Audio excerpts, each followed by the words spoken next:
Boa noite, meus amores. Boa noite, meus companheiros de jornada, como diz Beré, minha irmã, minha amiga, companheira de jornada, né, Beré? Nós estamos aqui de volta. Todo mundo bem? Tudo certinho? Tudo bem, graças a Deus. Então, tá bom. Tudo bem, graças a Deus. Tá ótimo. Nós vamos, então, continuar, prosseguir. No estudo passado, vocês devem ter percebido, eu tive um probleminha com a energia aqui do meu bairro e a internet ficou vai e volta, depois não consegui mais conectar. Mas quem quiser assistir o estudo está lá no nosso programa, no nosso canal do YouTube. Podem acessar Casa Espírita Cristã SEC. É bom colocar SEC, estou falando para outras pessoas que estarão possivelmente querendo assistir nossos programas anteriores, nossos estudos anteriores, porque existe um outro canal, Casa Espírita Cristã, mas não é a nossa é a SEC, Casa Espírita Cristã SEC, e aí aparece um coraçãozinho azul com o logotipo da SEC, e ali tem todos os estudos que nós desenvolvemos em todo esse tempo de pandemia. Nós vamos, então, fazer a nossa conexão. Nós estamos estudando o capítulo 12, versículo 9, de Mateus, o Evangelho de Mateus, onde Mateus registra: tendo saído dali, entrou na sinagoga deles. Jesus, tendo saído da seara onde havia conversado com os fariseus, entrou na sinagoga dos fariseus, e aí a gente depois, mais à frente, vai ver o que Jesus foi fazer na sinagoga dos fariseus. Na realidade, ele foi fazer uma cura, né? Nós sabemos que ele foi fazer uma cura. A cura do homem da mão mirrada. Eu acho que vocês todos já conhecem. Quem não conhecer, vai ficar conhecendo. O homem da mão mirrada. E, obviamente, que Jesus vai desenvolver essa cura, vai realizar essa cura num sábado, para poder dar mais motivo para os fariseus tentarem encontrar falta nele, né? Coisas memoráveis, né? Acho que quando Eurípides ia comentar o Evangelho no Colégio Allan Kardec, quase que o sacramento inteiro ouvia o fenômeno de voz direta, né? De voz viva, todo mundo ouvia fora do colégio como se fosse microfonado. Mas não é isso que encantou as pessoas. O que encantou as pessoas foi a convivência com Eurípides. É sabido, por exemplo, que quando o grupo ia fazer peregrinação, visita fraterna com mantimento, agasalho, na Zagaia, que era um bairro muito pobre de Sacramento, e começava a chover, armava tempo de chuva, Eurípides era o único que tinha guarda-chuva. Era um artefato caro, né? Eurípides era filho de um comerciante, tinha uma condição melhor. Mas quando ameaçava a chuva, ele não abria o guarda-chuva para ser solidário. Tomava chuva com todo mundo, com o guarda-chuva fechado na mão. Isso comoveu, isso encantou, isso era boa obra. Aí, quando a pessoa, na quarta-feira à noite, por exemplo, ia lá no Colégio Allan Kardec escutar o comentário do Evangelho, esse comentário do Evangelho tinha outro peso. Outro peso. Outro valor. O valor real. Por isso que o Emmanuel encerra dizendo assim: porque somente infundindo pensamento, verbo e ação, no ensinamento do Cristo Jesus, haverá em torno de nós glorificação construtiva ao nosso Pai que está nos céus. E olha, quando a gente pensa nessa convivência, nesse processo de evangelização próximo, não nos iludamos. A gente colabora de alguma maneira, por exemplo, com um canal no YouTube, mas de fato mesmo, evangelizar, a gente só vai conseguir fazer isso no entorno da casa, no ambiente do trabalho. O que eu faço aqui com o canal Mildinho é instruir a moça que está lá no Japão, o rapaz que está lá em Portugal. instruir, instrução. Evangelizar mesmo, a única possibilidade de evangelização que eu tenho, Aloysio, Elias, é com a Juju, com o Francisco, com a minha mãe, com o meu vizinho, o pessoal lá da universidade. Com o meu aluno, com vocês que estão aqui no salão. Quando desliga o spot aqui, desliga a câmera, faz a prece final, o Aloysio real é o que vai bater papo com vocês aqui na porta do centro. Ali pode acontecer um processo de evangelização. Alguma coisa que por um acaso eu faça e que comova algum de vocês que estão aqui. Pessoal do YouTube, sinto dizer a vocês, mas é só instrução. A distância, sim, é instrução. É difusão doutrinária, divulgação da letra espírita. Evangelizar. Eu vou dar uma paradinha aqui, porque eu gostaria de deixar registrado, não sei se vocês vão concordar comigo, cada um dá a sua opinião, que ele está sendo muito humilde. Porque eu vou confessar a vocês que desde que eu comecei, há quantos anos, a ouvir, a assistir, a participar, né, dos estudos do Aloysio Elias, nosso grupo, e com as opiniões dele, com o cabedal de conhecimentos que esse rapaz tem, com as informações que ele trouxe, eu mudei muito, até algumas formas de pensar que eu tinha antes. Eu percebi que a gente, nessa reforma íntima, nesse autoaprimoramento que nós temos que fazer na nossa vida, a coisa é mais profunda do que eu achava antes. Claro que isso aí, esse trabalho vem sendo feito desde que, há muitos anos, quando a gente entra, a gente participa, começa a adentrar na casa espírita, no espiritismo, né?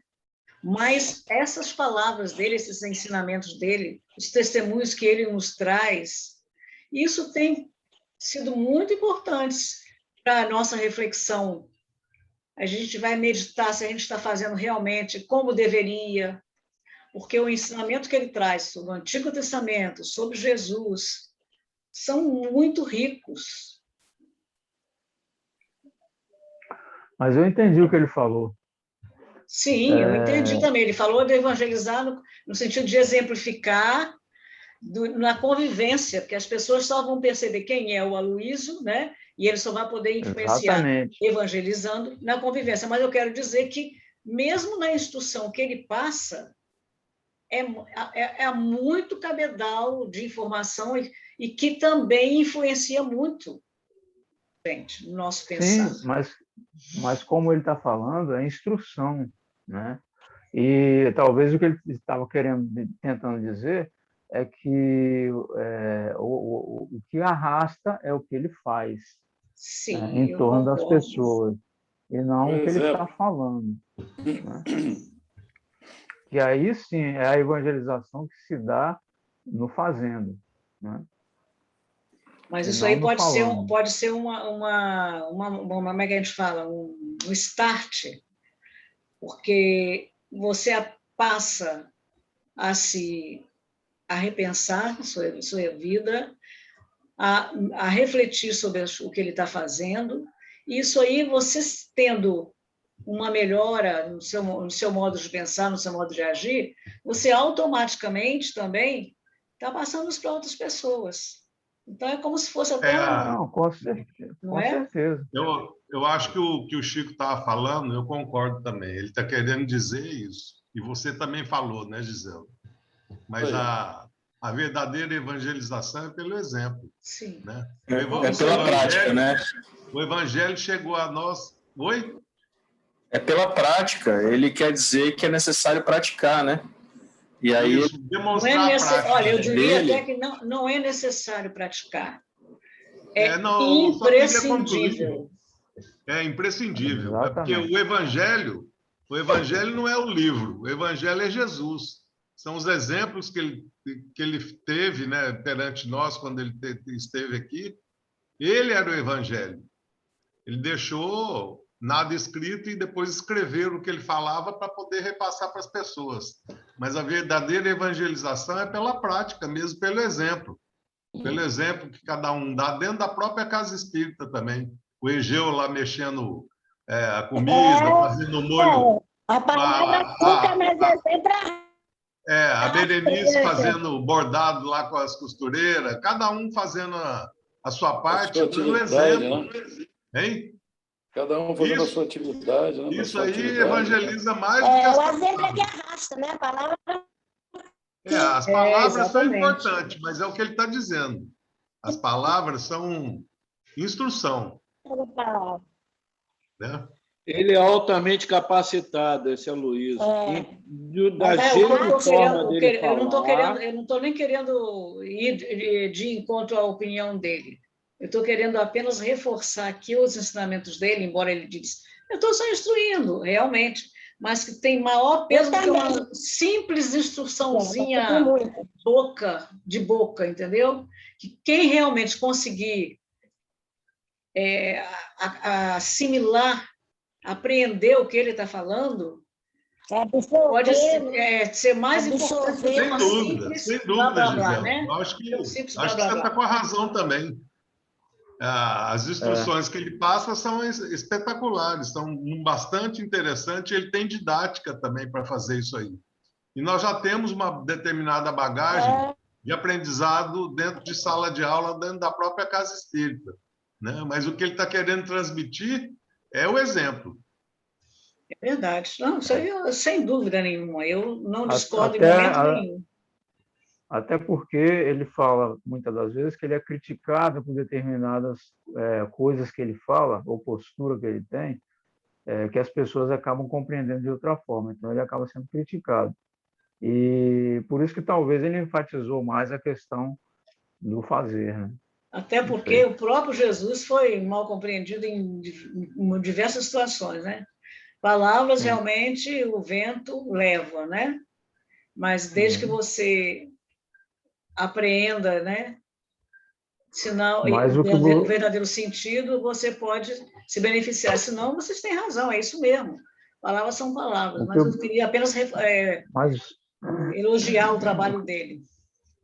O que você falou é certo também, porque muitas coisas que ele fala, a forma com que ele passa a mensagem, toca nosso coração.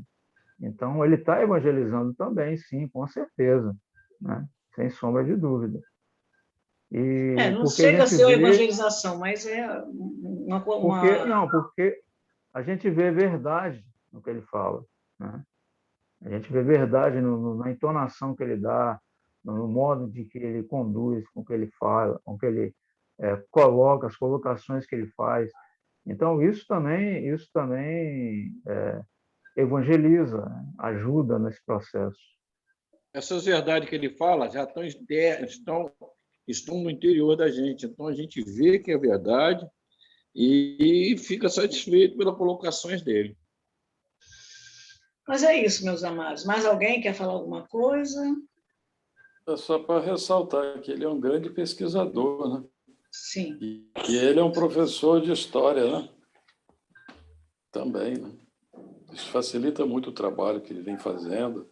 Verdade. As interpretações, né? A busca que ele faz junto a outras inteligências, né? Tem uma freira que ajuda muito também, né?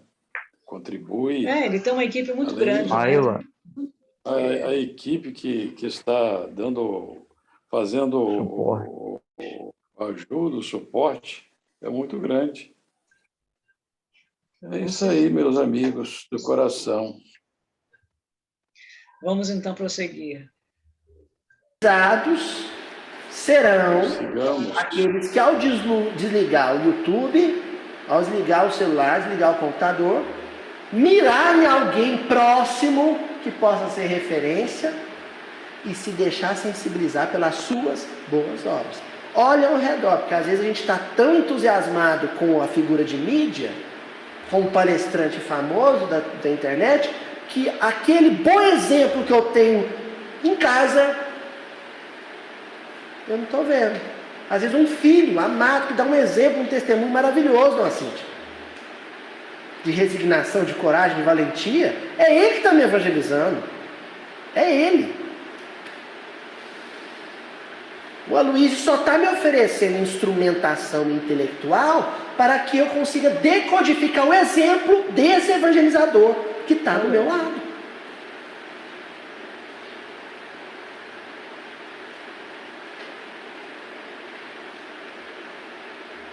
E aí eu consigo fazer a fusão. Aí sim, eu consigo fazer a fusão. Pensamento, instrução, sentimento e experiência viva. Real. Eu tenho muito medo da internet, ao mesmo tempo que eu sou fascinado por ela.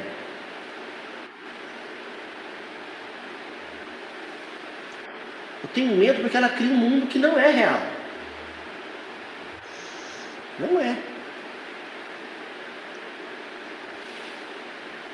Às vezes eu falo umas besteiras aqui da minha vida pessoal, deixa escapar, numa tentativa de humanizar um pouco a relação, mas eu sei que 100% mesmo só vai acontecer com nós que estamos aqui no salão. A internet cria um mundo que não é real.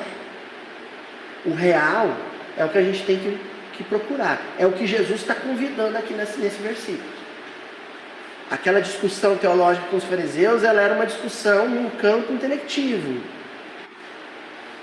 Ir atrás do homem da mão mirrada e ir atrás do real, do concreto, do vivo, do tangível. Vamos prosseguir. Tem coisas aqui muito preciosas ainda. Ó. Luz e Vida, o livro, capítulo No Combate à Ignorância. E aí o Emmanuel começa dizendo assim: desse modo é justo procuremos guardar esse ou aquele recurso terrestre, quais sejam, vamos ver os recursos? O alimento, o agasalho, mas a luz do conhecimento superior que nos vibra no espírito pede também exteriorização incansável em todas as áreas da vida. É importante aliviar o sofrimento físico, mas é sobretudo importante transmitir lucidez, aclarar caminhos, brilhar à frente para o que vem passando na retaguarda. Porém, o Emmanuel fala uma coisa aqui que eu sublinhei: em todas as áreas da vida.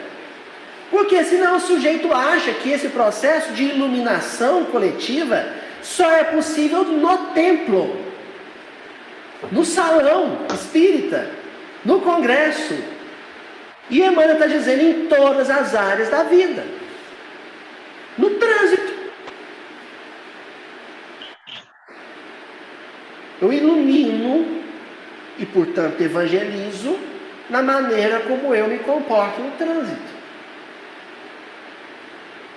Em duas perspectivas. Primeiro, não infringindo as regras de trânsito. Segundo, não odiando quem as infringe. O que é mais fácil, o que é mais difícil? Número 1, não passamos sinal vermelho, Ana Clara. Número 2, não xingando, amaldiçoando, ofendendo a mãe do que passou. São dois níveis de experiência evangélica que o meu filho, minha esposa vai estar testemunhando no carro quando eu estiver dirigindo. Eu falo tanto Francisco, né? Ele é meu material didático. Então o Francisco está lá na cadeirinha lá de trás do banco, ele vai ver. Olha, o pai não passou no sinal vermelho. Olha, o moço passou, mas o pai não falou nada. Oh, vai com Deus, meu filho. Vai em paz.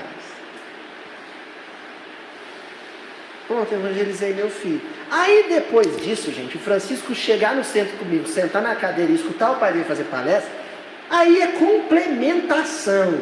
Complementação.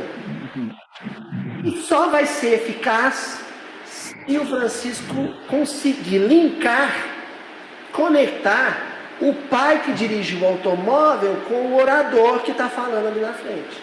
Se ele não conseguir linkar, eu vou crescer às vistas do meu filho como um grande farsante, um ator,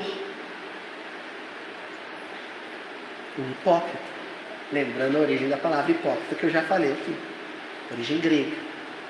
A hipocrisia é uma experiência teatral, de dramaturgia. Continua o Emmanuel.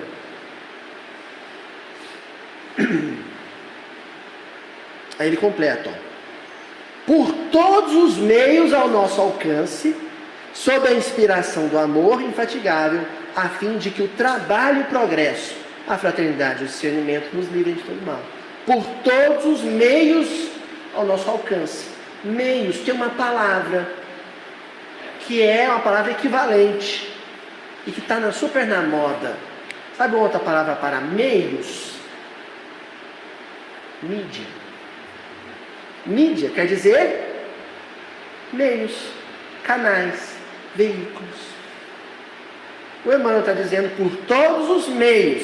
O Emmanuel está dizendo que a gente tem que aproveitar a internet, mas também a televisão, o rádio. Todos os meios. A experiência familiar, a experiência profissional, a experiência no quarteirão, a experiência na via pública, a experiência política, a experiência no hospital doente, e também a experiência de discussão teológica partidária quando ela for exigida em ambiente religioso. Também. Mas o processo de evangelização deve acontecer por todos os meios possíveis. Da horta, né? E se necessário, quando for necessário. Aqui, gente, a semana tem 148 horas. A nossa reunião aqui, descontar nos minutinhos, tem 1 hora. Sempre passo lá uns 15, 20 minutos. Vai ter 1 hora. 148 horas na semana, Sr. Adelmo. 1 hora eu estou evangelizando, ou melhor, instruindo com palavra. E as outras 147? É vida. É vivência. É o real, é o concreto. Aí eu acho de uma ingenuidade. Não, vamos dominar a internet, vamos invadir a internet, vamos entrar na internet com o pé na porta. Vamos criar canal, vamos criar todo. Porque é lá que as pessoas estão. É lá que as pessoas estão. Então vamos levar o evangelho para lá? Isso é muito importante, porque a pandemia nos ensinou isso. Que a Casa Espírita, embora seja a sede dos nossos pensamentos, nossa prática religiosa em muitas situações, né? Mas ela não é tudo. O que a gente pode fazer sem ela é ilimitado. Esses dias eu estava assistindo uma palestra do Jacobson Santana Trovão, que é o responsável pelo setor de mediunidade da Federação Espírita Brasileira. Eu gosto muito dele. E quando fizeram uma pergunta para ele, como o médium pode realizar a sua tarefa mediúnica fora da casa espírita, ele falou assim, exatamente o que a Luísa falou, a semana tem 148 horas, e o médium é médium 24 horas por dia. Então, em qualquer situação, você vai ter, lembrando aquela pergunta 459 do Livro dos Espíritos, influenciam os espíritos, né, em nossa vida muito mais do que supõe de ordinário, são eles que nos dirigem. Então, isso é o tempo todo, independente de a gente pertencer a qualquer instituição religiosa, a gente está na casa espírita, mas esse afastamento nos faz, inclusive, lembrar que a gente pode e deve continuar vibrando, fazendo prece, participando dessas reuniões, desses encontros que as casas espíritas descobriram, que é o ponto positivo da internet, né? Ele fala aí muita coisa perigosa, realmente é, mas que é o ponto positivo da internet, como tem enriquecido corações necessitados, corações que buscam o equilíbrio, a serenidade. Como isso tem ajudado, gente? Com certeza. Nesse último livro do Divaldo, Psicografia do Divaldo, de Manuel Filomeno de Miranda, ele enfatiza muito isso aí. Inclusive, aqueles que são médiuns aqui encarnados, né, em muitas ocasiões são chamados para o mundo espiritual, no mundo espiritual em desdobramento, para participar de reuniões mediúnicas no mundo espiritual, no plano espiritual. Então, a gente vê que não é o espaço físico nosso aqui que é o realce da coisa, é apenas um meio, né? Mas que você estava falando, o médium ele é 24 horas por dia, ele não pode estar às 24 horas dentro de uma instituição, ele estará em público, né? Estará no seu serviço, estará na sua casa, estará na escola, em qualquer lugar que ele estiver, ele está exercitando e exercendo a sua mediunidade, no caso da mediunidade em si, né? Agora, ser espírita, ele é espírita também em qualquer lugar.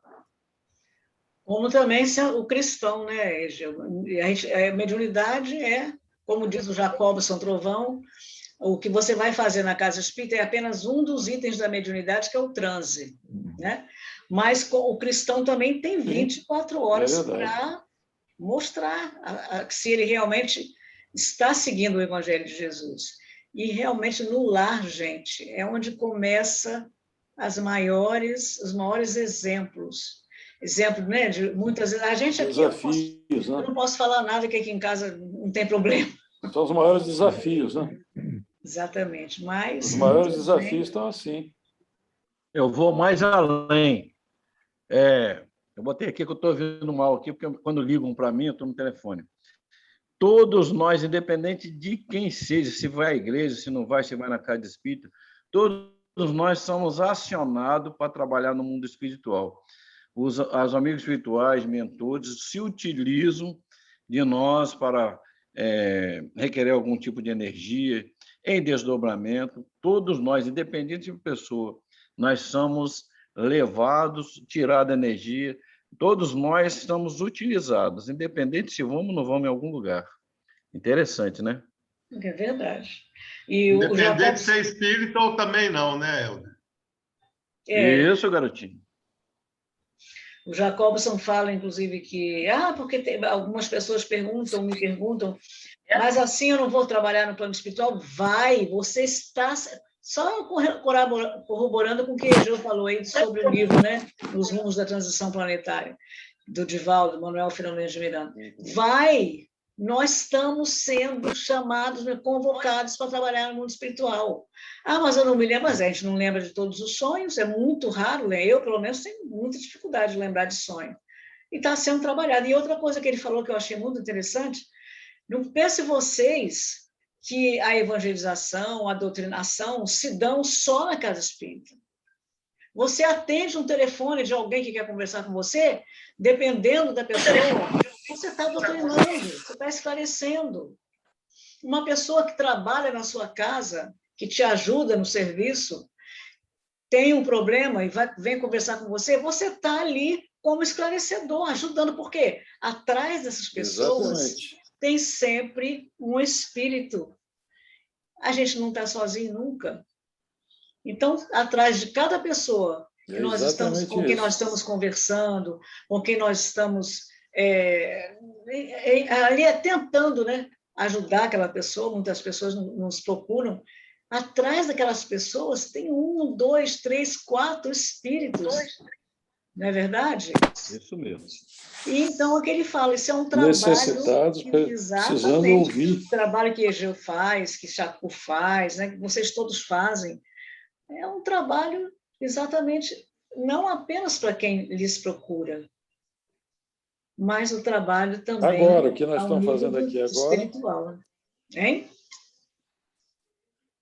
Alguém falou alguma coisa? Quantos espíritos estão aqui agora conosco? Ah, sim. Eu que estou falando. Quantos espíritos estão aqui conosco agora?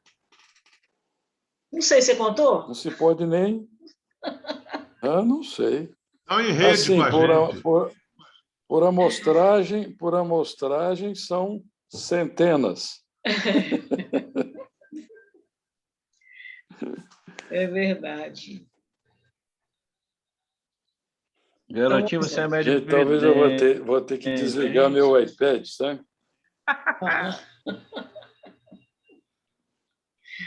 Ai, meu Deus.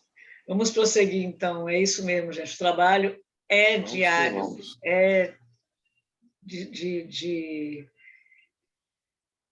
como é que se diz? 24 horas por dia. Ininterrupto. Ininterrupto. É ininterrupto o trabalho. É ininterrupto.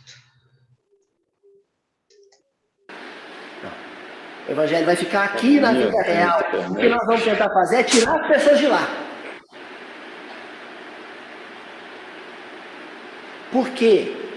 Hoje em dia, os 4.000 e poucos inscritos no canal do Mildinho, o dia que eu tiver notícia que um fulano, um ciclano, uma beltrana parou de seguir o canal, falou assim, Luiz, eu parei de seguir o canal porque na segunda palestra eu fiquei muito comovido e passei a frequentar um asilo, uma creche. E não está sobrando tempo para assistir os vídeos. Uau!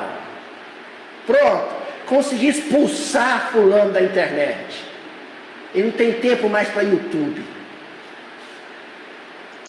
Isso ele está falando, lembrando que ele ainda não sabia da Covid, né?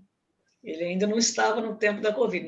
Esse programa dele está bem atrasado, é de 2019 ainda. Porque hoje ele diria, não, nós temos que chamar o pessoal para a internet para assistir palestras, participar de seminários, de congressos, participar de estudos, né? É isso mesmo.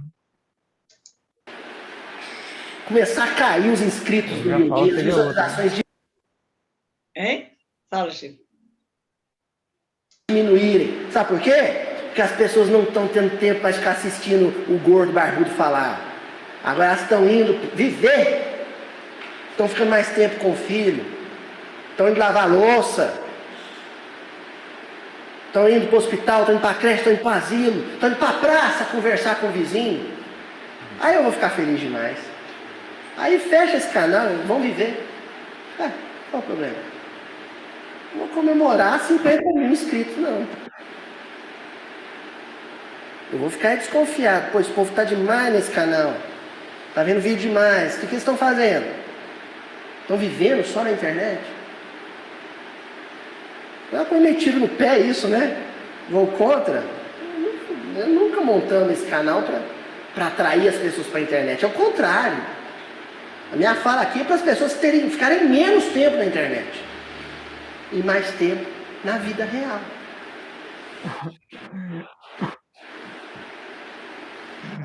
Nós vamos caminhando aí para o desfecho aqui, que tem uma coisa muito rica ainda por vir. Olha só. No livro Nosso Lar, isso aqui é muito rico, gente. Tem um capítulo 27.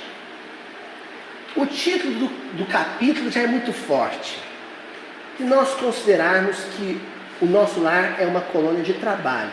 É uma colônia muito próxima da Terra, como outras tantas, muito próxima da superfície terrestre, onde o modo de vida, o estilo de vida, a experiência das pessoas são muito parecidas com as nossas experiências no plano físico. Então, não existe muita diferença, ou melhor, tem muita diferença em termos de organização social entre Rio de Janeiro e nosso lar, que é a colônia correspondente, né? Nosso lar em relação ao Rio de Janeiro. Mas, em termos de experiência humana, é uma experiência humana muito tangível ainda, muito concreta. As pessoas se alimentam, as pessoas transpiram, as pessoas se vestem, as pessoas caminham, moram, pegam meios de transporte. É isso que eu quero enfatizar.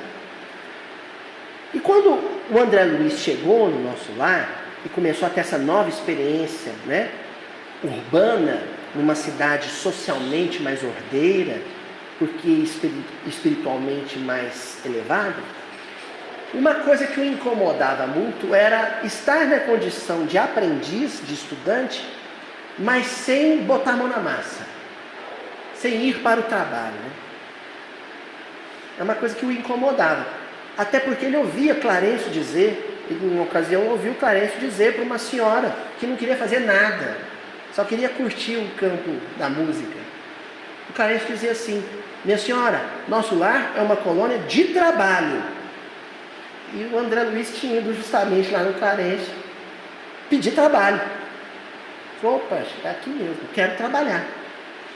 Só que o André Luiz entendia que trabalhar no nosso lar seria repetir a experiência profissional que ele tinha na terra. O que ele queria ser no nosso lar? Médico. Não, cadê meu consultório? Cadê meu estetoscópio? Cadê minha enfermaria? Mas os corpos que ele tinha aprendido a feito tudo a vida inteira para que não morresse, estavam todos mortos. E aí, o que resta? De que vale um médico que só sabe impedir a morte no lugar onde a morte já aconteceu? E aí? É uma outra medicina. Uma outra... Dirá o advogado, hein? Hein? É uma boa pergunta, Gil. Você sabe que você não vai fazer isso. Mas você sabe, né, que sua tarefa é outra. É verdade. Para essa ele precisava, antes de estudar, ele era muito estudioso, ele aprendia rápido. Ele precisava reeducar-se, amadurecer. Eu vejo uns lá na universidade, no curso de medicina, eu vejo, são uns não sabidos, inteligentes, sabem tudo de biologia, química, mas são imaturos às vezes, tão imaturos a fazer isso. A experiência do tratamento médico, para ele, ainda está por vir. O André Luiz tinha todo o potencial para se instruir quanto à medicina espiritual, mas ainda precisava amadurecer. E aí isso começa a acontecer no capítulo 27 do livro Nosso Lar, que se chama O Trabalho Enfim. O Trabalho Enfim.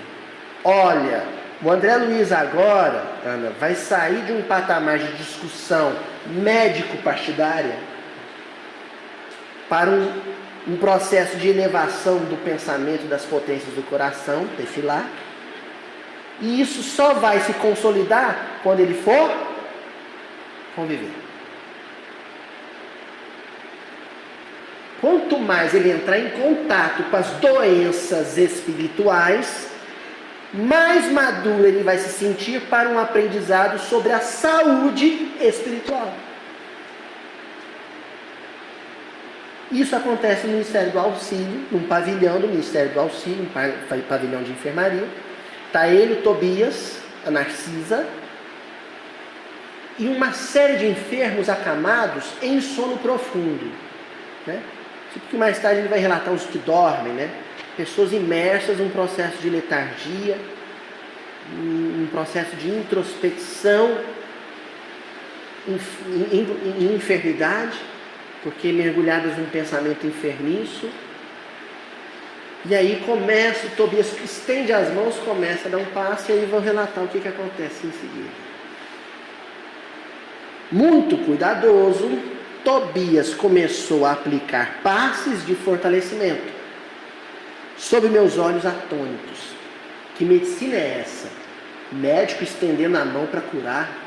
Na terra, ele seria chamado de curandeiro, ainda ia querer caçar o diploma dele, né, Cris?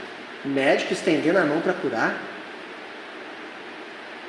Fim da operação, os dois primeiros começaram a expelir negra substância pela boca. Os dois primeiros que tomaram passe, começou a jorrar um vômito escuro, quase negro, pela boca. espécie de vômito escuro e viscoso, uma gosma, com terríveis emanações cadavéricas.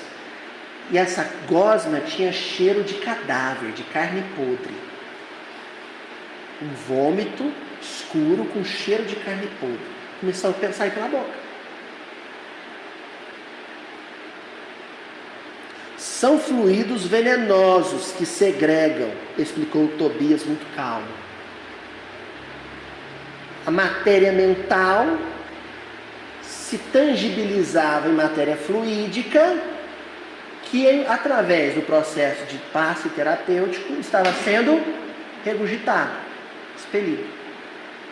Saía com o mesmo teor do pensamento. O pensamento era podre, o vômito era podre. Narcisa, enfermeira Narcisa fazia o possível por atender prontamente a tarefa de limpeza, mas debalde, sem sucesso. A Narcisa começou, mas não parava de sair a tal gosma escura. De 2, quando o Tobias chegou no 3º, a Narcisa não sabia o que fazer. Ela secava, ia para o outro, aquele um estava de novo regurgitando. E ela afobada tentando acudir.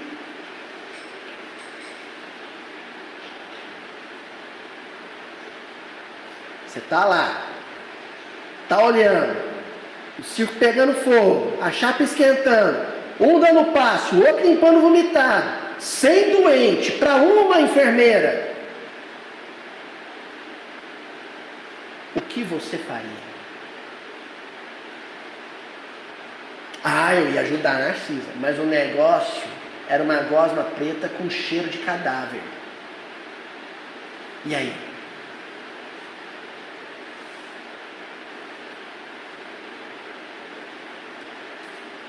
Cristiana, imagine um cirurgião, ao final da cirurgia, pegando um rodo e um pano para limpar o sangue do chão da sala de cirurgia.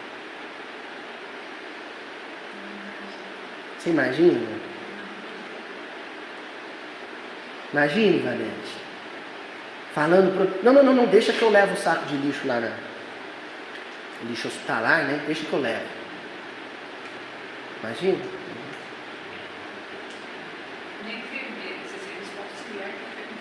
Não é, Valente? Imagina o médico assim, agora você vai ficar de jejum, viu, Juju? Rasguei seu bucho pro Francisco sair.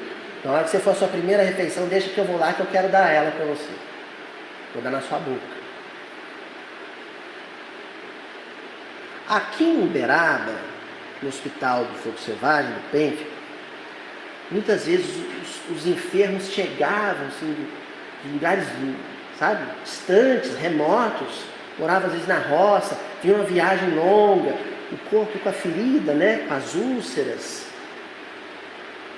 E às vezes chegavam com pus, o sangue pisado, o cheirinho ruim da ferida, necrose. Tinha que tomar um banho, era o banho mais difícil, porque a pessoa estava mais sujinha. Dona Aparecida, o Brasil inteiro conhecia a Aparecida do PENF, tinha uma ordem que ela deixava. O primeiro banho é meu. Ai de quem desse o primeiro banho. Cabelinho grudado de pus na cabeça, não é claro? Primeiro banho ela que dava. A diretora do hospital. Enfermeira Aparecida. Vamos ver o que acontece? Nós estivemos lá naquela caravana que a gente fez em 1989, né? Nós fomos visitar o Hospital do PENF. É claro que nós não vimos nada, porque na nossa visitação, tudo limpinho, né? Egeu estava nessa viagem, Berenice também, tudo limpinho, ajeitadinho, bonitinho, né? Mas eu imagino que realmente a Aparecida, né? Hoje são as netas dela que dão prosseguimento. Ela é muito dedicada, né? Nossa Senhora. Hoje são as netas dela que dão prosseguimento ao trabalho, mas o trabalho hoje não é mais como antigamente. Hoje, o SUS assumiu existe o tratamento do fogo selvagem pelo SUS. Então, elas dão assistência, sim, mas é indo por um outro caminho. Ainda continuo precisando de recursos, muita dedicação, muito trabalho, mas já não é mais aquele trabalho dos primeiros tempos.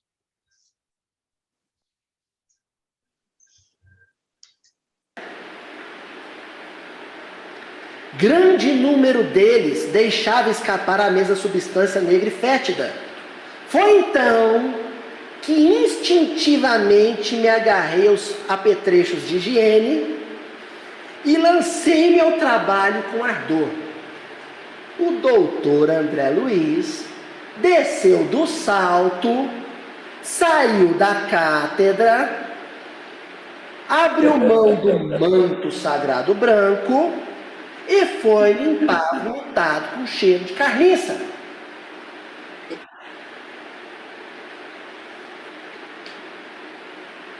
Ele largou a discussão médica, técnica, acadêmica,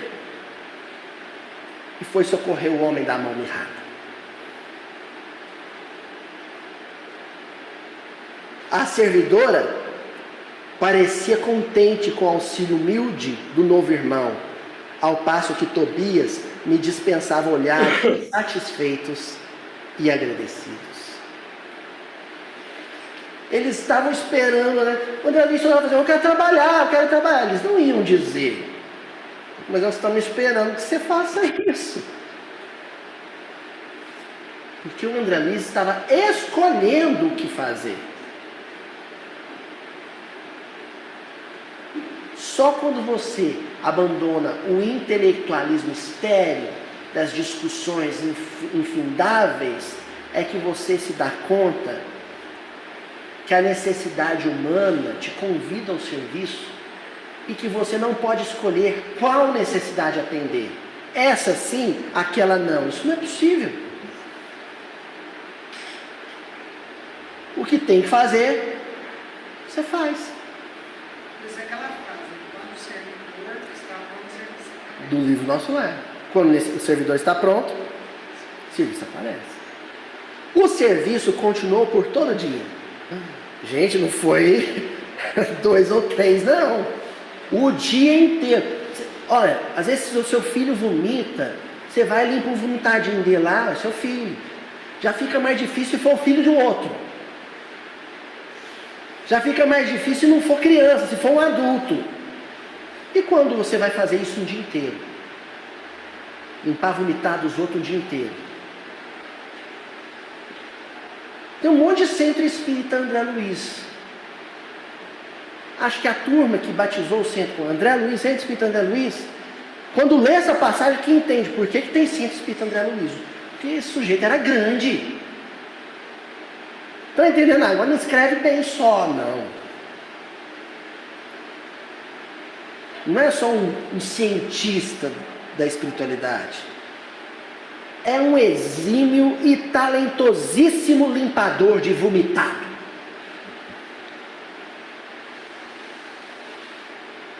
É isso.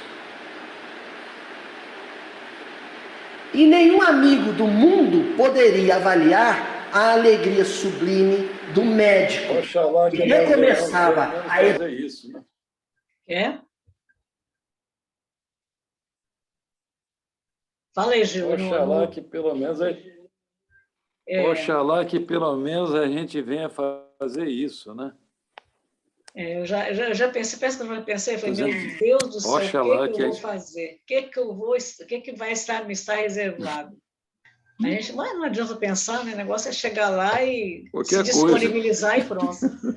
Não precisa chegar lá, não. Nós podemos começar aqui mesmo. A Sim, casa espírita claro. Um posto avançado do plano espiritual. É claro, Chaco. Mas eu penso que eu não penso. Por isso minha função é faxineiro. E prestemos atenção para que o vomitado não seja. Vou virar faxineiro do céu. E a Narcisa passou a ser uma das melhores amigas dele, do André Luiz. Ajudou ele até no final, né? Uhum. É isso aí, é a questão do exemplo, né? Como ele está justamente colocando aqui. Tá na hora, né? Só falta 2 minutos aí. Tá assim. É porque tá terminando um pouquinho, falta um pouquinho para terminar, que eu queria deixar terminar logo. Educação de si mesmo na enfermagem rudimentar. 2 minutinhos. O médico que recomeçava a educação de si mesmo fazendo o que o enfermeiro, que a vida inteira lhe havia humilhado, fazia. O engenheiro que aprende a sentar tijolo. O professor que também senta no banco para assistir uma aula, com o mesmo entusiasmo com que dá ela. O juiz que visita a cadeia para levar o marmitex para o preso. O banqueiro que enfrenta uma fila para usar o caixa. E aí vai. É o que está dizendo o versículo. Quando Jesus se desloca do meio dos fariseus e vai para a sinagoga, ele vai para curar um homem doente. Ele sai do campo teológico, teórico, acadêmico, onde ele também se dava muito bem, para um lugar de serviço que os fariseus não conseguiam acompanhar. Da vivência real, concreta, prática da lei de Deus. É isso. Jesus não diz eu sou católico. Lembrando, né, como a gente já comentou aqui algumas oportunidades, que isso foi esse trabalho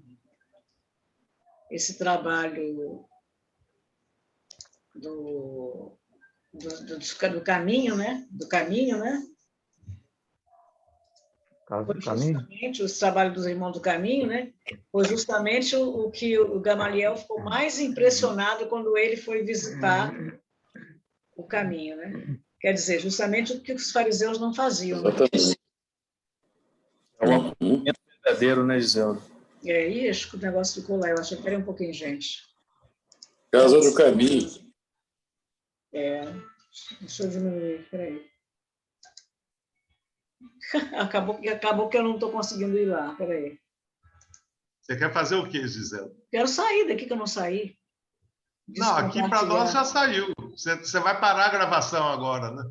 Não, eu estou ouvindo ainda a música do Mildinho. Ah, não, eu sei, mas aqui para nós você já desconectou. Ah, então já. Tá bom. Então, aí eu estava ouvindo a música ainda. Então, tá bom, gente. Eu vou dar tchau para vocês, né? Porque a gente vai interromper a gravação. Que todos tenham um bom domingo, um bom final de semana, muita luz no caminho, muito motivo de reflexão nos estudos de hoje, e vamos praticar, né? Sair do nosso mundinho de estudos, de pensamento, de questionamentos e partir para o fazer, o realizar, o praticar, que é o mais importante. Um beijo para todo mundo. Fiquem com Deus. Você também, Zelda.